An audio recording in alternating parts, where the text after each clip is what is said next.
আসসালামু আলাইকুম। দেশ এবং প্রবাস থেকে যে যেখান থেকে আমার ভিডিও দেখছেন সবাইকে ধন্যবাদ এবং শুভেচ্ছা। আজকের ভিডিওতে জানাবো কুয়েতে গাড়ির গ্যারেজে কাজ করে কত টাকা ইনকাম করা সম্ভব, আর এই বিষয়ে আমাদের সাথে যুক্ত আছেন আমাদের এক বাংলাদেশি ভাই। তাই ভিডিওটি শেষ পর্যন্ত দেখার অনুরোধ রইল। আর যারা আমার ফেসবুক পেজ থেকে দেখছেন তারা পেজটি ফলো দিবেন, এবং যারা ইউটিউব চ্যানেল থেকে দেখছেন তারা ইউটিউব চ্যানেলটি সাবস্ক্রাইব করবেন। যারা ইতিমধ্যে সাবস্ক্রাইব করেছেন এবং পেজটি ফলো দিয়েছেন তাদেরকে অসংখ্য ধন্যবাদ। তো আর কথা না বাড়িয়ে চলুন শুরু করা যাক। আসসালামু আলাইকুম ভাই, কেমন আছেন? ওয়ালাইকুম আসসালাম ভাই, ভালো আছেন আপনি? ভালো, আলহামদুলিল্লাহ। ভাই, আপনি যে গ্যারেজে কাজ করছেন, গ্যারেজের কাজের সুবিধা কি এবং অসুবিধা বা ইনকাম কেমন? ভাই গ্যারেজের কাজ তো খুবই ভালো ভাই, কিন্তু একটু পরিশ্রম, কিন্তু দিন শেষে খুব ভালো একটা স্যালারি পাওয়া যায় মাস শেষে। তো আসলে একটু ময়লার কাজ অনেকে পছন্দ করে না, কাজটা খুবই ভালো ভাই। কাজটা আসলে আমার দেশের মানুষ শিখে আসে না, এই দেশে শিখে, কিন্তু এই কাজে খুবই ভালো স্যালারি পাওয়া যায় এবং এই কাজে খুবই ভবিষ্যতে কিছু করা যায়। তো আসলে কাজ দেশ থেকে শিখাইলে অনেক ভালো। এই দেশে অনেকে বলে, দেশ থেকে বলে যে কাজ পারি বা করবো, কিন্তু এই দেশে আনার পরে কি করতে হয়, চা খাওয়ার কাজ করে অথবা হার্ডওয়্যার কাজ করে। এইটার ভিতরে অনেক ক্যাটাগরি আছে, যেমন ইলেকট্রিক কাজ আছে, তারপরে টায়ারের কাজ আছে, টায়ার পাঞ্চারের কাজ আছে, অয়েল ফিল্টারের কাজ আছে, মেকানিক্যাল কাম আছে। আসলে ভাই এক কাজের এক এক সিস্টেম। তো আসলে গ্যাস লাইনের প্রতিটি কাজই খুবই ভালো, এবং এই কাজে প্রতিটি কাজেই মনে করেন যে আপনার স্যালারি বা একটা মাসিক যে একটা ইনকাম, এটা মনে করেন সর্বনিম্ন 55-60 এরকম সর্বনিম্ন। একটা নতুন লোক ঢুকলো 50,000 টাকা মাসে থাকে। তো আসলে এখানে মনে করেন ঢুকতে পারলে ভালো ইনকাম আছে। আর হাইস্ট এটা তো পাওয়া যাবে না, হাইস্টও ভালো আছে।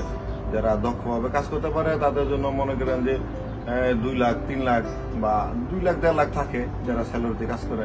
আর যারা নিজস্ব দোকানে কাজ করে তাদের তো আর এটা করা সম্ভব না। এটা আলহামদুলিল্লাহ যথেষ্ট হয়, ঠিক আছে। কেউ 3 লাখ 2 লাখ 5 লাখ একজন একরকম কামায়, জায়গা বুঝা বা গ্যারেজ বুঝা, যার যেরকম লোকজন আছে হারাইতে পারে। আপনি কতদিন আছেন ভাই এই কাজের সাথে সম্পৃক্ত? আমি প্রায় তো 18 বছর হয়ে গেল ভাই এই কাজটা শুরু করছি। প্রথমে এই কাজ শুরু করছি। প্রথমে এসে আপনি কিভাবে এই কাজের সাথে জড়ালেন? আমার নিয়ে আসছিল আমার এক মামা। তো আমি প্রায় তো 18 বছর ধরে এই কাজ শুরু করছি। আমি 60 টাকা বেতনে কাজ শুরু করছি ভাই। তো এখন আলহামদুলিল্লাহ নিজে কিছু করতে পারতেছি, আলহামদুলিল্লাহ যথেষ্ট থাকে, আলহামদুলিল্লাহ।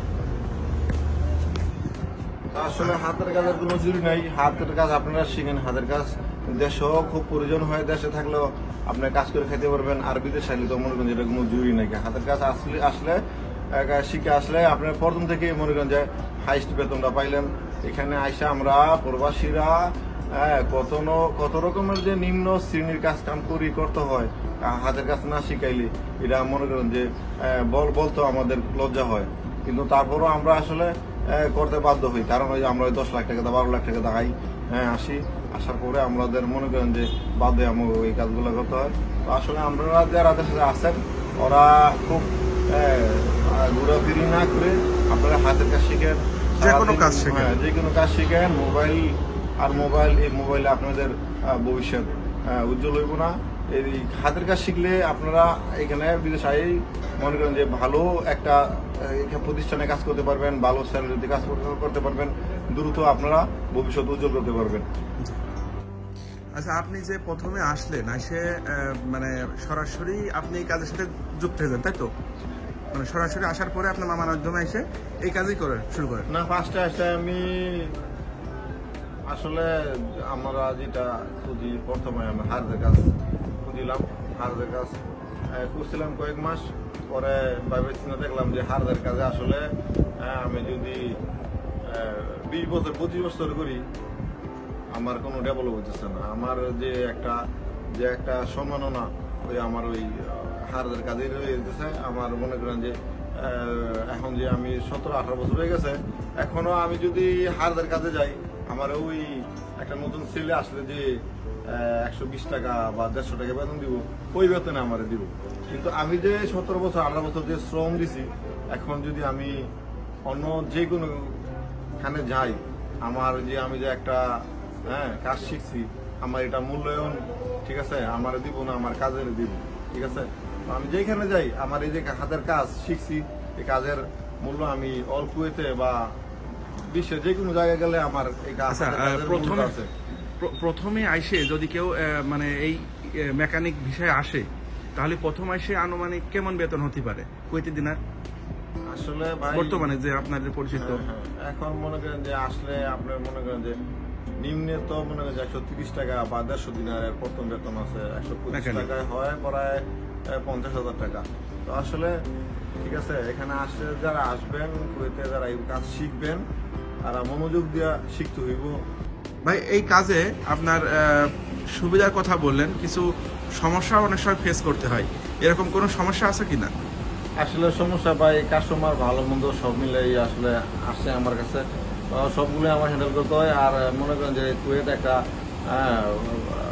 মাটি বালু উড়ে বেশি, বাতাসের প্রচন্ড মানুষ বের হয়, তো আসলে এইগুলো মিলে আমাকে কাজ করতে হয়। আর মনে করেন যে একটু ময়লা আছে, শরীরে ময়লা পরে, হাতে ময়লা পরে, গায়ে পরিষ্কার করলে সাবান দেওয়ার পরে পরিষ্কার হয়ে যায়।